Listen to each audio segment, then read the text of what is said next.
Bonjour, merci d'être venus une fois de plus extrêmement nombreux pour écouter Michel Onfray, que nous sommes très heureux de recevoir à nouveau. Aujourd'hui pour trois livres et demi, on verra pour le demi-finale, essentiellement autour du nouveau volume de la contre-histoire de la littérature, le volume sur Sade, et puis deux autres ouvrages qui sont deux ouvrages de poésie sur lesquels on passera quand même un moment parce qu'il me semble important et l'un et l'autre pour des motifs assez différents, qui sont donc le bestiaire nietzschéen, les animaux philosophiques, et puis avant le silence, haïku d'une année. Donc c'est la deuxième fois que vous venez nous voir pour la contre-histoire de la littérature. Vous étiez venu pour le premier volume donc sur Don Quichotte. Et pour lever un malentendu, même si ce livre sort maintenant au moment de tout le raout sur le bicentenaire de la mort de Sade, c'est pas du tout un livre de circonstances. Pour preuve, en fait, on commencera probablement par là. Vous avez croisé Sade à plusieurs reprises. Dès 91, vous lui consacrez un certain nombre de pages dans L'Art de jouir, dans l'un de vos premiers textes. Et puis, dans le quatrième volume de la contre-histoire de la philosophie, sur les lumières radicales, alors c'est pas le mot exact, les ultras des lumières, excusez-moi, dans lequel vous avez déjà toute une analyse, je crois, d'une vingtaine de pages sur Sade. Vous êtes revenu dans le collectif, dans votre collection, le Canari du Nazi, essai sur la monstruosité. Vous avez fait une conférence au Rond-Point, qui est disponible en disque sur Sade. Et enfin, aujourd'hui, ce volume. Donc c'est vraiment un auteur qui revient finalement assez régulièrement. Et ce qui me semble important dans ce livre-là, je pense que ça sera aussi l'un des fils de notre discussion, c'est que c'est à la fois un livre sur Sade, mais c'est, me semble-t-il, beaucoup un livre, comme vous faites souvent, autour de la mythologie sadienne, à la fois la façon dont, pourquoi est-ce que Sade est devenu une personne aussi importante en tant qu'auteur au XXe siècle, et comment il a été lu, et surtout, dans la présentation que vous en faites, mal lu. Et pourquoi est-ce qu'on en a fait un mythe qui, au final, quand vous le démontez brique à brique, n'est plus du tout celui que l'on croit être. Et donc votre livre est quand même beaucoup un livre sur la question aussi de la lecture, sur la question de la posture des intellectuels, sur la question dont on fait d'un personnage un mythe au-delà de ce qu'il est réellement.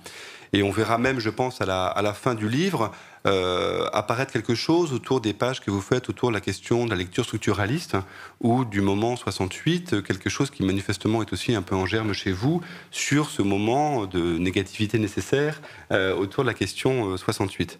Alors, c'est pas un grand mystère, on sent que vous n'êtes pas un grand amoureux de Sade, que vous ne faites pas des réunions le soir avec vos amis pour lire des pages, les bonnes pages de Sade. Néanmoins, pourquoi y revenir une troisième ou quatrième fois? Qu'est-ce qui vous intéresse quand même dans cette figure manifestement? Est-ce que c'est la figure ou est-ce que c'est au contraire, pour vous, le fait que c'est l'exemple même de la lecture mythique d'un auteur? D'abord, merci Pierre, merci à vous d'être là. Merci Pierre de faire des lectures aussi subtiles de mon travail, ça me change. Et l'idée que vous puissiez tout savoir et bien savoir, c'est toujours effectivement très réjouissant d'être en votre compagnie. Effectivement, il y a presque un autoportrait à faire de moi à partir de Sade, parce que on vieillit, et par définition, si on travaille même beaucoup, à 20 ans, c'est moins de choses qu'à 30, à 30 ans, non, c'est moins qu'à 40, etc.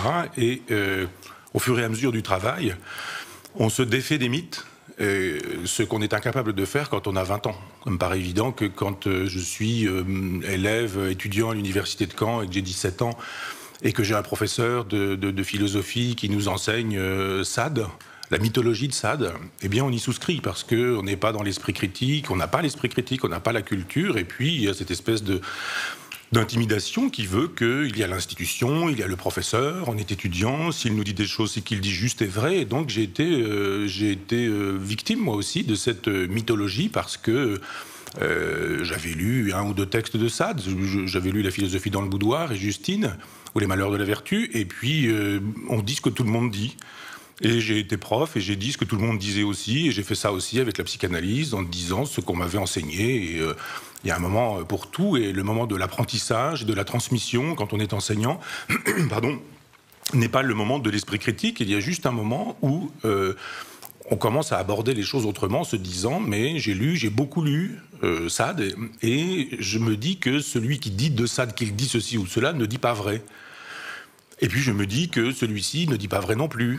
Et celui-ci et celui-là, eh bien, il s'agit de Lacan, il s'agit de Bataille, il s'agit de Foucault, il s'agit de Deleuze. Et donc, là encore, intimidation, on n'ose pas être critique à l'endroit de ces figures qui sont des figures d'autorité dans l'institution, bien qu'étant prétendument anti-institutionnelles ou contre-institutionnelles.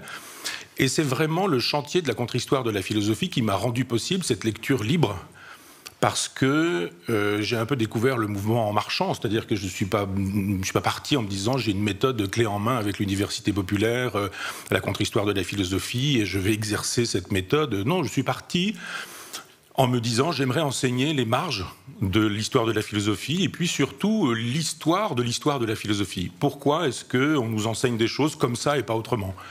Pourquoi est-ce qu'on nous dit qu'il y a des présocratiques ? Pourquoi est-ce qu'on nous dit de Diogène que c'est un socratique mineur ? Pourquoi est-ce qu'on nous parle de Rousseau mais jamais d'Helvétius ? Pourquoi, etc., etc. Et ce sont des intuitions qui font qu'après 12 années de travail, du moins sur ce seul chantier de la contre-histoire de la philosophie, je suis parti avec cette idée qu'il fallait tout lire de l'auteur, et ça je l'ai déjà dit, mais tout lire, sa correspondance, les biographies, croiser tout ça, pour découvrir autre chose que ce qui nous est enseigné. C'est une espèce d'antimythe, je dirais, cette méthode, parce que d'un seul coup, on se dit, mais on m'a trompé là-dessus. Enfin, on a dit des choses sur Nietzsche, sur Descartes, sur plein d'autres individus, bien sûr Marx, bien sûr Freud. Plus l'individu est important dans sa visibilité, plus il y a une cristallisation de mythes, de fantasmes autour du nom et du personnage, et moi, on l'a lu. J'ai pu voir, par exemple, au moment de mon Freud, que nombre de personnes qui défendent Freud n'ont pas lu Freud. On lu 3 ou 4 livres de Freud et beaucoup de commentaires et de gloses sur Freud, et parfois de gloses sur les gloses de Freud, et n'ont pas lu vraiment l'œuvre complète. Je me suis fait insulter pour avoir dit ce que Freud disait. Je dis, écoutez, je suis un peu désolé, mais c'est Freud qui le dit lui-même, que ça ne marche pas, la psychanalyse. Et je donne les textes, et je renvoie des correspondances. Et puis je suis très étonné, au fur et à mesure, de voir que les savants, ceux qui passent leur vie sur un livre de Sade, sont des individus qui, la plupart du temps, quand ils passent leur vie sur un livre de Sade, passent leur vie sur une thématique dans un livre de Sade. Ils font leur thèse là-dessus, ils font des conférences partout sur la planète, dans des universités où on retrouve des Sadiens, et puis on cristallise le mythe. De sorte qu'on pourrait, en faisant l'exercice que vous proposez, et qui est un juste exercice, voir comment je me suis dépris moi aussi du mythe. Comment j'ai pas fait ce travail, mais comment j'ai été victime de ce mythe, et vous me rappelez qu'il est question de ça dans l'art de jouir. Je ne me relis jamais, mais c'est vrai que ce serait intéressant de faire une lecture critique de ce texte-là pour voir comment j'étais victime de la mythologie, parce que on n'a pas le temps de faire tout le travail qu'il faut faire pour pouvoir bien parler de tous les gens dont on parle. Et c'est au fur et à mesure que je suis arrivé à une approche plus fine. Et de fait, au moment où j'aborde la question de la contre-histoire de la philosophie, je me dis, dans le 18e, il y a une place pour lui, puisque c'est un matérialiste, et que c'est un radical, en ce sens. Et à chaque fois que j'enseigne la contre-histoire de la philosophie, je n'enseigne pas ce que je pense personnellement. Je propose une pensée en disant, voilà ce que dit vraiment l'auteur, et pas les spécialistes de l'auteur. Et de fait, ça a été un deuxième moment, c'est-à-dire premier moment probablement mythologique, l'art de jouir, deuxième moment, un moment où on voit poindre un peu l'esprit critique, et puis un autre moment qui est celui de l'écriture vraiment de ce livre, La Passion de la méchanceté. Vous avez eu l'amitié de me dire qu'effectivement les hasards de la publication ont fait qu'il arrive en ce moment, et c'est un moment de commémoration. Mais j'avais écrit ce livre il y a 3 ou 4 ans, et quand Jean-Michel Ribes nous avait proposé de travailler thématiquement sur le mal quand nous faisons notre décentralisation de l'Université populaire de Caen à Paris, j'avais fait une intervention sur Sade en disant, eh bien, j'interviens sur ce livre, puis ça a donné un petit texte qui était un peu la synthèse de ce livre, paru donc dans le Canari du Nazi, et les effets médiatiques ont fait que j'ai été invité chez Ruquier pour parler de ce livre, et on n'a parlé que de moi, et pas des textes des autres amis, ni de la question du mal. Et puis, il y a eu une polémique, comme d'habitude, comme les journalistes savent en faire, et pas comme moi je veux les faire. On me dit toujours, vous polémiquez ceci, vous polémiquez cela, mais les journalistes font des polémiques sur des livres, et quand il n'y a pas de polémique, ils ne parlent pas de livres. On n'a pas parlé du réel n'a pas eu lieu, le livre que j'ai consacré à Don Quichotte, mais là, sur Sade, on est reparti là-dessus, et on a refait de la polémique. Et pour le coup, Ce livre s'inscrit dans un projet qui est celui de la contre-histoire de la littérature, et j'avais le souhait de ne pas faire ce que j'ai fait avec la contre-histoire de la philosophie, d'abord parce que je sais plus de choses en philosophie qu'en littérature, parce que ça fait plus d'années que je travaille la philosophie que la littérature, et je me suis dit, plutôt que prendre 25 siècles de philosophie à bras-le-corps, comme j'ai fait, je vais prendre un siècle, un auteur, en matière de romans, et avec le Moyen-Âge, donc Moyen-Âge 16e, 17e, 18e, 19e, 20e, et chaque siècle, un écrivain qui aura produit un concept utile à la philosophie. Donc évidemment, sadien, Don Quichotte, Don Quichotesque, et puis il y aura d'autres ouvrages sur Flaubert, avec le bovarisme, Kafka, avec kafkaïen, il y aura Dante, dantesque, et puis Rabelais, gargantuesque, parce que ce sont des concepts qui sont utiles pour la philosophie, pour penser le monde. Donc ça, c'est le projet de la contre-histoire de la littérature, et de fait, Sade prend sa place. Et ce qui m'a intéressé, c'était de questionner aussi les lectures, en me disant, mais comment se fait-il que cet homme qui est un féodal, qui est un phallocrate, qui est un misogyne, qui est parfois antisémite, quand je dis parfois, il l'est ponctuellement, c'est pas un système de pensée chez lui, comment cet individu a-t-il pu passer pour le contraire de ce qu'il est ? Comment est-ce qu'un phallocrate devient féministe ? Comment est-ce qu'un féodal devient un révolutionnaire ? Comment est-ce qu'un personnage qui veut détruire l'humanité passe-t-il pour un grand penseur qui nous aurait révélé des choses essentielles sur nous-mêmes ? Comment un malade peut-il devenir un médecin ? Puisque nous le présente comme une espèce de précurseur de Freud. Et je me suis dit, mais c'est tout de même très étonnant que des gens qui passent pour éclairés, intelligents, les consciences de leur siècle, et qui sont effectivement ces gens-là, ils le sont, c'est-à-dire les Deleuze, les Barthes, les Foucault, etc. Comment ont-ils pu se tromper ? Et qui est le premier criminel ? Il y a un premier cadavre, et de fait, je pars dans une espèce d'enquête en disant, mais il y a un individu qui s'appelle Apollinaire, qui est bien sûr génial, comme poète, comme inventeur de l'art nègre, comme penseur de l'art de son temps, mais il peut se tromper. Et il se trompe en faisant une anthologie qui est une anthologie de commande. C'est vite fait, bien fait pour gagner un peu d'argent, parce qu'on a beau être un poète génial, il faut vivre, et qui fabrique une anthologie avec une préface. Et j'essaie de voir comment cette préface, elle va traverser le siècle via Breton, les surréalistes, et comment, avec René Char, etc., tout le monde se met, toute l'intelligentsia parisienne, se met non pas à lire Sade, mais à lire ce qu'Apollinaire aura dit de Sade. Et ce que les grandes figures de Paris, donc de la France, les grandes figures ont pu faire de ce texte d'Apollinaire. Donc effectivement, c'est un livre à plusieurs entrées, donc une autobiographie d'une certaine manière, une lecture des lectures, un regard critique sur le XXe siècle, et puis bien sûr sur le structuralisme, qui est pour moi une espèce de catastrophe, puisque à nous apprendre à lire entre les lignes, on a cessé de lire les lignes. Et la psychanalyse nous dit, mais cherchez derrière les mots ce qui se dit, ce qui se trame, et on voit des garçons qui veulent coucher avec leur maman et tuer leur papa. Et puis on dit, mais le texte ne le dit pas. Non, mais justement, c'est parce qu'il ne le dit pas qu'il le dit plus profondément encore, et donc l'affaire est réglée, on ne lit plus. Et d'une certaine manière, le structuralisme est l'une des modalités de l'illettrisme contemporain. À force de ne plus lire les textes, mais à lire entre les lignes du texte, on a fini par faire une espèce de paratexte qui devient une vérité glosée dans les universités, etc. Ce que j'ai souhaité faire, c'est effectivement un démontage du mythe à partir du démontage du paratexte, avec un gros mot que vous me passerez. Donc, revenons justement au moment Apollinaire, parce que comme vous le dites, c'est un cas assez particulier, c'est-à-dire que des cas de, on va dire, si ce n'est de mauvaise lecture, au moins d'interprétation injuste, il y en a souvent, mais qui se sédimentent au fil des siècles. Là, ce qui est très intéressant, c'est qu'il y a cette fameuse préface de 1909, dans lequel se mettent en place tous les stéréotypes par lesquels Sade va être réemployé. Alors ça rejoint un peu, d'une certaine façon, la lecture aussi que vous aviez faite de Brumel, avec l'idée qu'on a d'un côté la vie d'un personnage qui, au final, en elle-même, n'est pas très intéressante, et puis il y a eu une mythologisation, essentiellement par Baudelaire, qui a construit complètement autre chose. Sauf que là, c'est un versant, on va dire, plutôt positif, alors que dans le cas de Sade, c'est un versant complètement noir. Donc qu'est-ce qui, selon vous, fait que ce que Apollinaire dit de Sade intéresse les auteurs? C'est-à-dire, qu'est-ce qui fait que la figure, même si elle est fausse par rapport à la personne réelle, fait que les surréalistes, puis les autres auteurs se saisissent de Sade, jusqu'à aujourd'hui, où il y a encore, on le voit justement avec les commémorations, la grande exposition à Orsay. Ce qui est intéressant, c'est qu'au final, même si c'est mythologique, c'est fécond. Enfin, ce qui me semble intéressant, c'est quand même ce paradoxe-là. C'est-à-dire que même si ce que les auteurs viennent chercher dans Sade n'y est pas, c'est qu'ils y prennent produit quelque chose.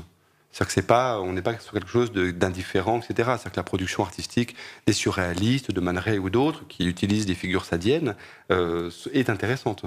Donc pourquoi est-ce qu'ils l'ont pris simplement comme une sorte de non-fétiche, parce que c'est l'argument d'autorité apollinaire qui agit, ou qu'est-ce qui fait que ça leur a tant plu ? D'abord, il faudrait faire la généalogie du jacobinisme français. C'est-à-dire que lire ou relire Tocqueville et l'Ancien Régime et la Révolution pour voir que la Révolution française ne rompt pas beaucoup avec l'Ancien Régime et que le régime fort, on va pas dire dictatorial, mais le régime fort de la monarchie française, le régime de Louis XIV par exemple, centralise. La cour fait que vous n'existez pas si vous êtes provincial. Et il faut être près du roi, et là vous serez écouté, entendu, et vous pourrez exister.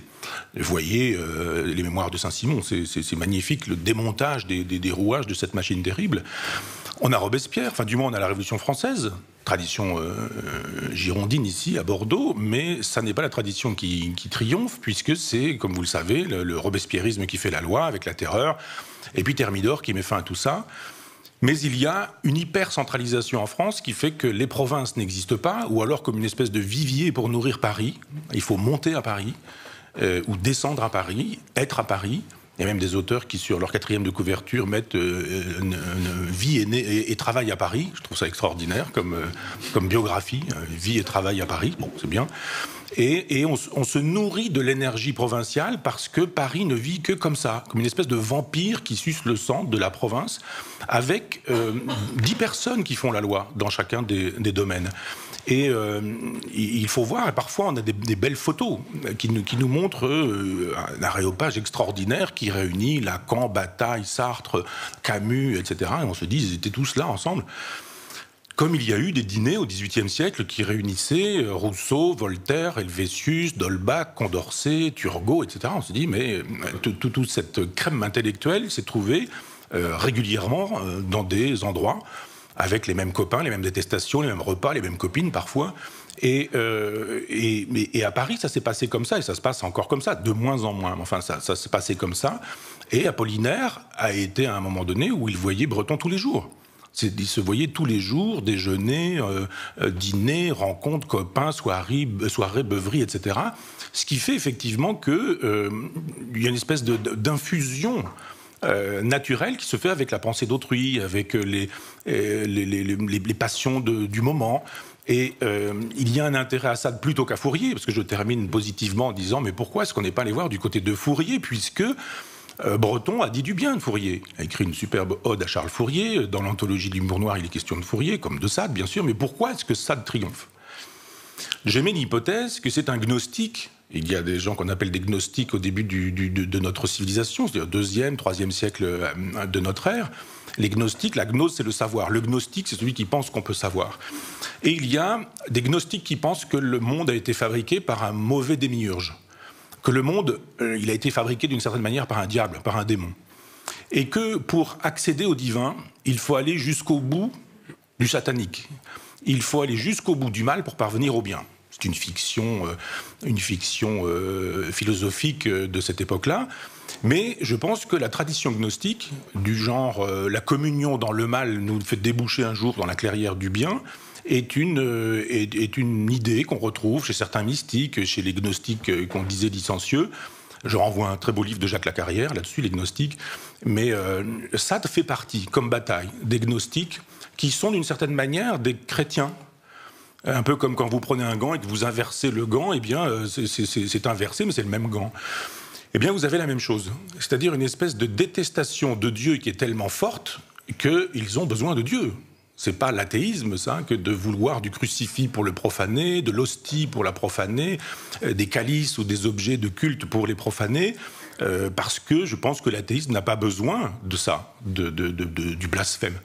Et je ne défends pas le blasphème, quelles que soient les religions. Je pense qu'on n'a pas besoin d'insulter les religions, on peut les critiquer, on peut les démonter, on peut les déconstruire, mais on n'insulte pas les croyants. Et je pense qu'il y a chez Sade cette espèce de plaisir qu'il y a pris à la transgression, de tous ces intellectuels mondains, parisiens, qui sont tous des subventionnés de la subversion, qui sont tous des institutionnels de la Révolution, et qui, du haut de leur chaire de l'École normale supérieure ou de leurs revenus chez Gallimard ou des sinécures qui sont les leurs, jouent avec le feu de la Révolution, le feu de la guillotine, le feu de la destruction, le feu de la profanation, le feu du blasphème. Et on jouit de ça. Ça ne porte pas vraiment beaucoup à conséquence, et on jouit de célébrer Lassner, un criminel. On jouit de célébrer Sade, on jouit de célébrer Lénine, on jouit de célébrer Robespierre. On est gêné par le premier délinquant venu qui vole une mobilette, mais on trouve que Robespierre est un génie. On en parle, on s'en réclame dans des discours chez certains hommes politiques. Et je me dis, mais effectivement, une espèce de légèreté à jouer avec le feu. Et ça sent le soufre. Et je pense que nombre d'intellectuels, bien au chaud, ne savent pas ce que c'est qu'un prolétaire, ils ne savent pas ce que c'est qu'un ouvrier, ils ne savent pas ce que c'est qu'un pauvre. Foucault ne sait pas ce que c'est qu'un fou. Foucault, il travaille dans les archives pour essayer de savoir ce que c'est qu'un fou, mais il n'a jamais rencontré un seul fou. Foucault, il travaille sur de l'archive qui dit le fou au XVIIe siècle, et il nous fait une histoire de la folie. Mais on a envie de lui dire, va plutôt passer 6 mois dans un hôpital psychiatrique. Ça me paraîtra nettement plus fécond que de travailler sur l'archive qui dit la folie. Et donc les intellectuels parisiens sont dans cette espèce de frémissement à l'endroit de Sade, de Robespierre, de Lénine, de Staline pour certains, pour d'autres d'Hitler, de Mussolini. Il faut voir comment les intellectuels se sont comportés au XXe siècle, il n'y en a pas beaucoup, qui n'aient pas choisi le fascisme brun ou le fascisme rouge, très peu. Simplement parce qu'il y a une espèce de façon de s'encanailler, une espèce de plaisir à s'encanailler, et je trouve que ça continue. C'est-à-dire tous ces gens qui s'en viennent nous dire que Sade est un marginal, que Sade est un subversif, on l'enseigne partout, bientôt en CP, probablement. Et c'est en Pléiade, papier Bible, relié en cuir, c'est en livre de poche, les textes de Sade sont dans les manuels scolaires, dans les anthologies de classe terminale, j'en ai vu. On l'enseigne en permanence, on fait des thèses, des masters sur Sade, et on nous le présente toujours comme un subversif. Et on avait une exposition à Paris, dans un lieu éminemment subversif, musée d'Orsay, avec un personnage extrêmement subversif, le ministre de la Culture, et un certain nombre d'éditeurs extrêmement subversifs, qui ont eu des prix Nobel de littérature il y a peu de temps, et qui s'en viennent toujours nous dire que ça, des subversifs. Faut arrêter, quoi. Et je pense que c'est de la subversion de salon, que c'est une subversion avec laquelle on joue, mais que c'est en même temps dangereux. Qu'on peut effectivement faire le malin en faisant l'éloge de tous ces individus, les criminels, les violeurs. Et puis le jour où des gens prennent ça au sérieux, eh bien on se dit « Ah oui, mais enfin non, vous ne comprenez rien à la littérature. Vous ne savez pas ce qu'est l'imaginaire. Vous n'avez aucun sens poétique. » Enfin, toutes choses qui m'ont été dites, en l'occurrence par Annie Lebrun, sous prétexte que le réel ne doit pas avoir lieu. Là encore, parce que ce qui est important chez Sade, c'est pas ce qu'est Sade, c'est ce que les grands anciens ont dit de Sade. Alors ça veut dire que vous n'êtes pas d'accord avec Roland Barthes? Bah non, quand Roland Barthes dit des bêtises, il dit des bêtises, et puis quand d'autres en disent, ils en disent aussi, et puis parfois les intellectuels en disent beaucoup. Donc le travail consiste à aller voir ce que les auteurs ont vraiment dit, et puis après de dire aux gens, si vraiment c'est Sade que vous voulez défendre, alors défendez vraiment ce qu'est Sade. Mais arrêtez de faire semblant en nous disant qu'il n'est pas ce qu'on dit, mais que Sade est un gentil garçon, etc. Il y a peu, Jean-Jacques Pauvert est décédé. Pauvert a passé sa vie à défendre Sade, et j'ai été stupéfait de voir dans un article qui reparaissait pour commémorer sa mort, de voir qu'il disait que lui était, hagiographe, bien sûr, que Pauvert, lui, il était persuadé que Sade avait personnellement tué. Donc toutes ces thèses héritées de Freud, du freudisme, de la sublimation, du genre, mais c'est parce qu'il fantasmait ses crimes qu'il n'en a pratiqué aucun ou commis aucun. Je dis, mais c'est pas vrai. Même les hagiographies racontent Arcueil, Marseille, etc., toutes les histoires, les ossements retrouvés au fond du jardin, etc. Et je dis, mais célébrez qui vous voudrez. Mais arrêtez de faire de ce personnage dont vous faites un héros, je songe à Robespierre tout aussi bien, ce qu'il n'est pas. Tous les robespierristes fonctionnent exactement de la même manière. C'est-à-dire Robespierre, c'est pas Carrier. Mais pourquoi c'est pas Carrier? C'est pas celui des massacres de Nantes. Ils ne se connaissaient pas, etc. Moi, j'ai trouvé des textes où Robespierre dit mais non, mais Carrier, c'est un citoyen, c'est un grand citoyen, etc. C'est quand même l'époque où on éventre des femmes enceintes, où on associe des gens nus, on les lie, on les fait tomber dans l'eau et puis on les noie, et ce par dizaines et par centaines. Et Robespierre a cautionné ça. sous prétexte de vertu. Donc je dis, on a le droit d'être robespierriste, mais pas le droit de dire que, ça s'appelle du négationnisme, que Robespierre n'a pas été Robespierre. Parce que quand il s'agit d'Adolf Hitler, c'est plus clair. Quelqu'un qui dirait non, Adolf Hitler, c'est quand même le génie du peuple allemand, c'est quelqu'un qui a remis l'Allemagne sur les rails, c'est quelqu'un qui a créé des logements, des voitures pour les pauvres, etc. Personne ne dit ça. Et c'est fort heureux. Je dis qu'il faudrait que le traitement soit le même et qu'il n'y ait pas des bons sangs, disons-le comme ça, et des mauvais sangs, c'est-à-dire des bonnes guillotines et des mauvaises guillotines. Pourquoi, par exemple, on n'a pas le droit aujourd'hui de mettre en perspective Sade et sa biographie? Ce qu'on me reproche, et on appelle ça du biographisme, avec cette espèce de mépris qu'il y a, mais je dis, mais pourquoi est-ce que vous faites du biographisme avec Céline ? Pourquoi est-ce que le politiquement correct a fait qu'en 2014, il y avait une date de commémoration, et le politiquement correct a dit quoi ?